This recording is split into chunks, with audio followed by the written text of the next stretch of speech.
இரவு கவிழ்ந்து வெகு நேரமாகி இருந்தது. அடர்ந்த வனத்திற்குள் மெல்லிய நிலவொளி கூட நுழைய தயங்கியது போல இருள் சூழ்ந்திருந்தது. மரங்கள் பேய் போல உயர்ந்து நின்று காற்றில் கிளைகளை அசைப்பது திகிலூட்டும் நிழல்களை உருவாக்கியது. அந்த இருளில் வழுதவறி தவித்துக் கொண்டிருந்தாள் மீனா.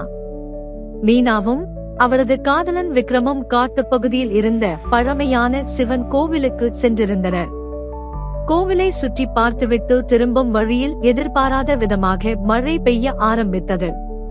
பாதை தெரியாமல் அவர்கள் இருவரும் வழி தவறிவிட்டனர். மழை விட்டாலும் காடு இருள் சூழ்ந்து பயங்கரமாக இருந்தது. விக்ரம் சற்று நேரத்துக்கு முன்புதான் தொலைந்து போனான். விக்ரம், விக்ரம் என்று மீனா உரக்க கூவினாள். அவளது குரல் அந்த அமைதியான காட்டில் எதிரொலித்து திரும்பி வந்தது. ஆனால் விக்ரமிடமிருந்து எந்த பதிலும் இல்லை. மீனாவின் இதயம் படபடத்தது. அவளுக்கு பயம் ஒரு கணம் மூச்சு திணற வைத்தது. சுற்றிலும் மரங்களின் இலைகள் காற்றில் சலசலக்கும் சத்தம், எங்கிருந்தோ வரும் பூச்சிகளின் ரீங்காரம் அவளது திகிலை அதிகப்படுத்தியது. திடீரென்று ஒரு புதர் அசைந்தது. மீனா திடுக்கிட்டு பின்வாங்கினாள். ஒரு ஜோடி மஞ்சள் நிற கண்கள் இருட்டில் மின்னியது. அது ஒரு புலி. மீனாவுக்கு என்ன செய்வதென்று தெரியவில்லை. அவளது கால்கள் மரத்துவிட்டன. புலி உருமியபடி அவளை நெருங்கியது. அவளது கண்களில் கண்ணீர் பெருகியது. விக்ரம், நீ எங்க இருக்கே என்று அவள் மனதிற்குள் கதறினாள். அந்த நேரத்தில் எங்கிருந்தோ ஒரு கூரான கல் வந்து அந்த புலியை தாக்கியது. புலி உருமியபடி திரும்பி பார்த்தது. விக்ரம் கையில் ஒரு பெரிய கல்லை ஏந்தியபடி நின்றிருந்தான். மீனாவை பார்த்ததும் அவரது முகத்தில் நிம்மதி தெரிந்தது. மீனா, இங்க வா என்று அவன் கத்தினான். மீனா மின்னல் வேகத்தில் விக்ரமை நோக்கி ஓடினாள். விக்ரம் அவளை பிடித்துக் கொண்டான். புலி அவர்களை ஆக்ரோஷமாக பார்த்தபடி நின்றது. விக்ரம் சுற்றுமுற்றும் பார்த்தான். அருகில் ஒரு பெரிய பாறை தெரிந்தது. வா, அந்த பாறைக்கு பின்னாடி போலாம் என்று கூறியபடி மீனாவை இழுத்துச் சென்றான்.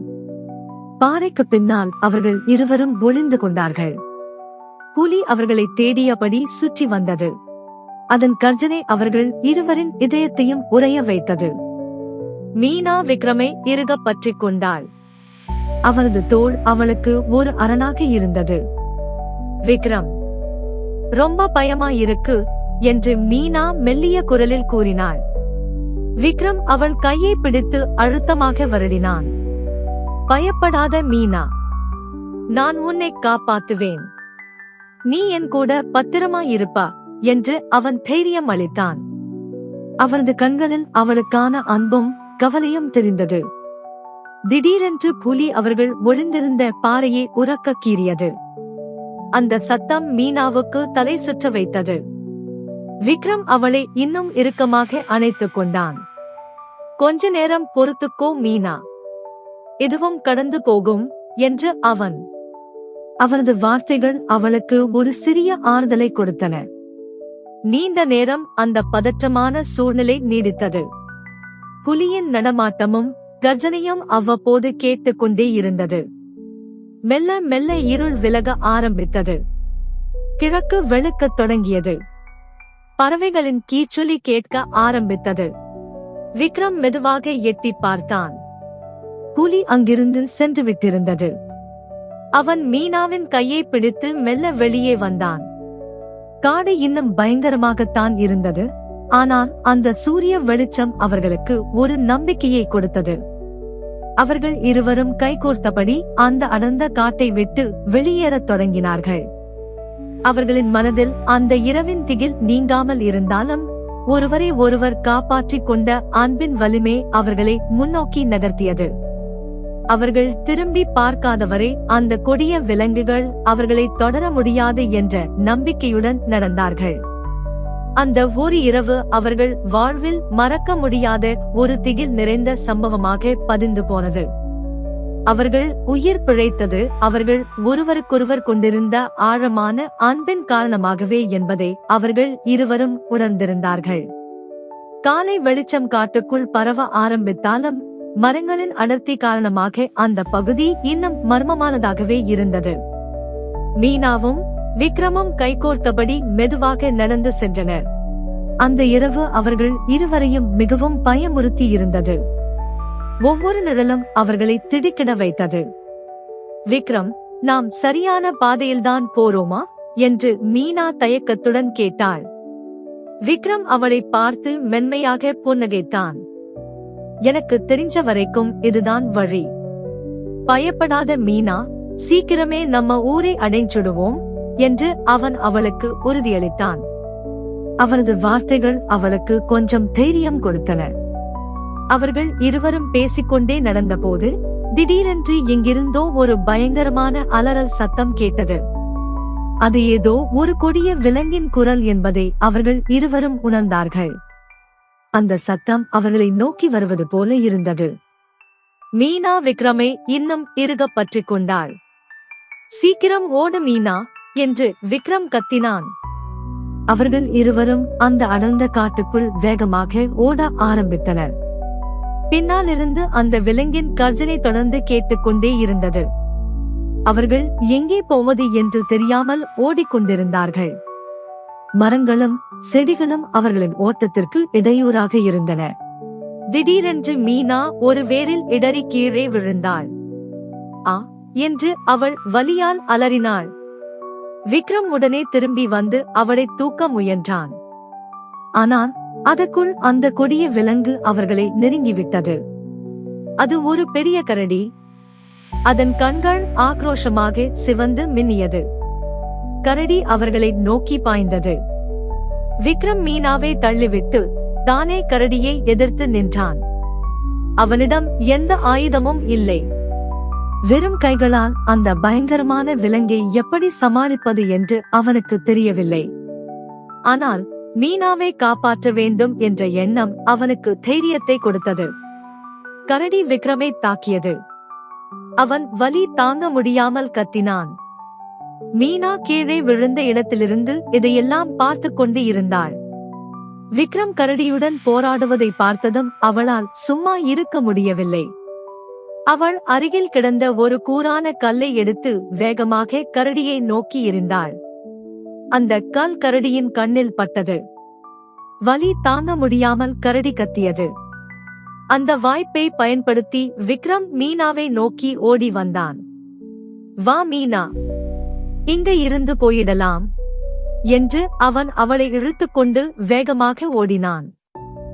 கரடி அவர்களின் பின்னால் துரத்திக் கொண்டு வந்தது.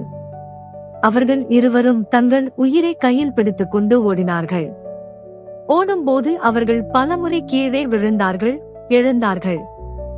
ஆனால் ஒருவரை ஒருவர் விட்டுக் கொடுக்காமல் ஓடிக்கொண்டே இருந்தார்கள்.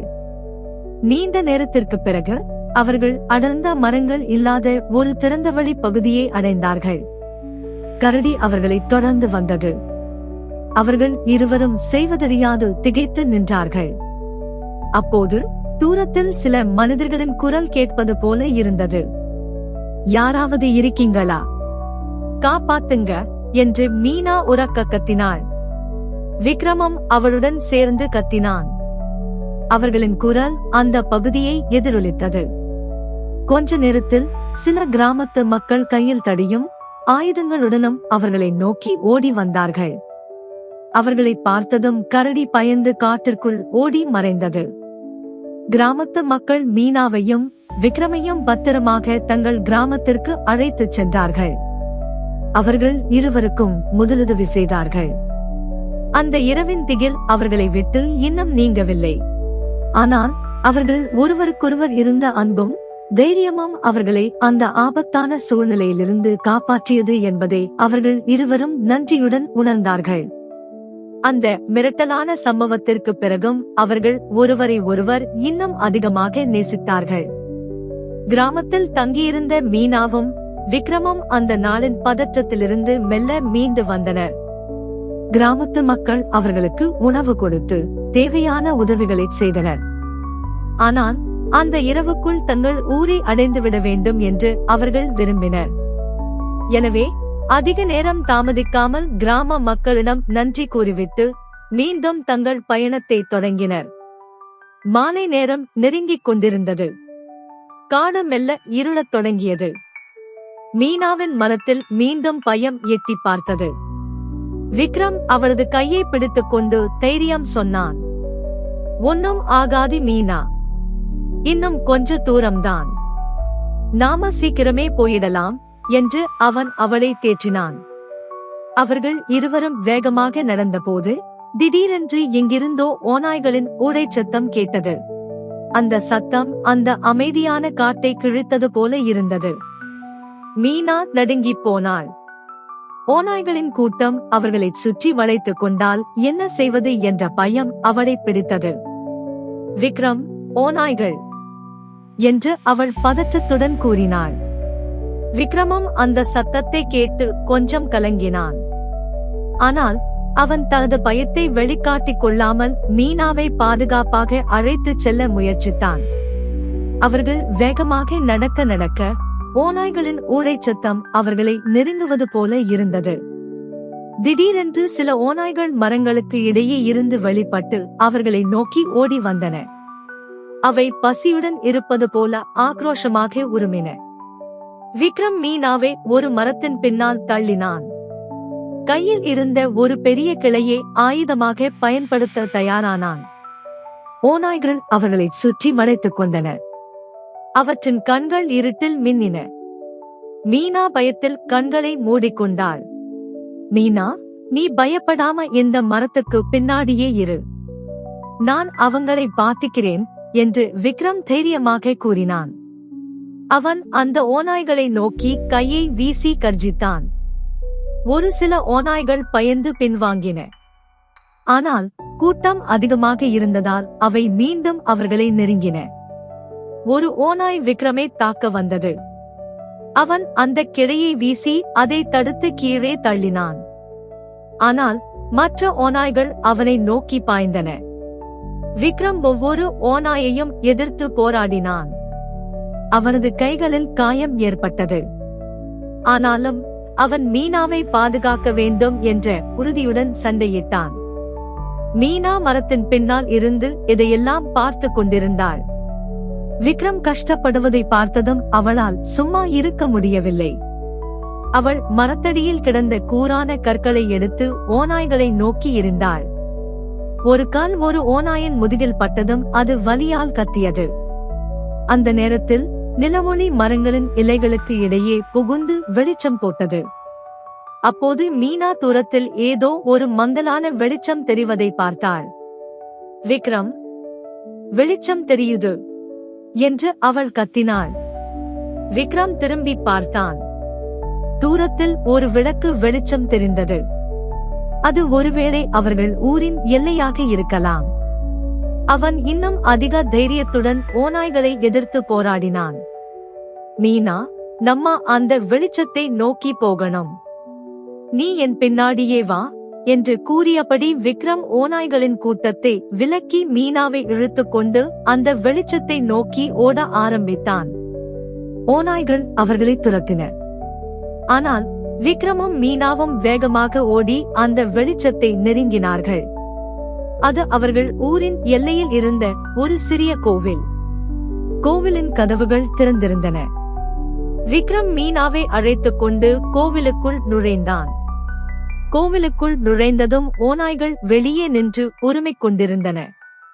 கோவிலின் கதவுகளை அவர்கள் வேகமாக மூடினார்கள். அவர்கள் இருவரும் ஒருவரை ஒருவர் கட்டியணைத்துக் கொண்டார்கள். அந்த நள்ளிரவு பயம் அவர்களை மிகவும் வாட்டி வதைத்தது. ஆனால் அவர்கள் இருவரும் அந்த கொடிய விலங்குகளிடமிருந்து தப்பித்தது அவர்கள் ஒருவருக்கொருவர் கொண்டிருந்த அன்பின் வலிமையையும் தைரியத்தையும் மீண்டும் ஒருமுறை உணர்த்தியது. கோவில் வெளிச்சத்தில் அவர்கள் இருவரும் பாதுகாப்பாக உணர்ந்தார்கள். இனிமையான விடியலுக்காக காத்திருந்தார்கள்.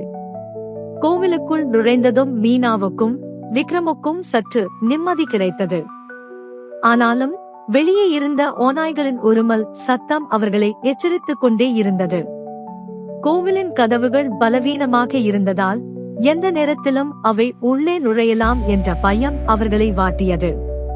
விக்ரம், இந்த கதவு ரொம்ப பலவீனமாயிருக்கு, ஓநாய்கள் இதை உடைச்சிட்டு உள்ள வந்துட்டா என்று மீனா பதற்றத்துடன் கேட்டாள். விக்ரம் கதவை ஆராய்ந்தான். அது பழைய மரத்தாலான கதவு. பல இடங்களில் விரிசல்கள் இருந்தன. ஓநாய்களின் பலத்திற்கு தாக்கு பிடிக்குமா என்பது சந்தேகமே. பயப்படாத மீனா, நாம இந்த சாமி சிலைக்கு பின்னாடி போய் ஒளிஞ்சுக்கலாம். அதுவரைக்கும் யாராவது உதவிக்கு வருவாங்களான்னு பார்க்கலாம் என்று விக்ரம் கூறினான். அவர்கள் இருவரும் கோவிலின் கருவறையில் இருந்த பெரிய சிவன் சிலைக்கு பின்னால் போய் ஒளிந்தார்கள். வெளியே ஓநாய்களின் உருமல் சத்தம் அதிகமானது. கதவுகள் பலமாக தட்டப்படும் சத்தம் கேட்டது. மீனா விக்ரமை இறுகப் பற்றிக் கொண்டாள். இருவரின் இதய துடிப்பும் வேகமாக இருந்தது. அந்த அமைதியான கோவிலுக்குள் இப்போது பயமும் பதற்றமும் நிறைந்திருந்தது. திடீரென்று கதவின் ஒரு பகுதி உடைந்தது. ஒரு ஓநாய் தனது தலையை உள்ளே நுழைத்தது. அதன் சிவந்த கண்கள் மீனாவையும் விக்ரமையும் வெறித்தனமாக பார்த்தன. மீனா பயத்தில் அலறினாள். விக்ரம் உடனே அந்த ஓநாயின் தலையை கிளையால் தாக்கினான். வலி தாங்க முடியாமல் ஓநாய் வெளியே சென்றது.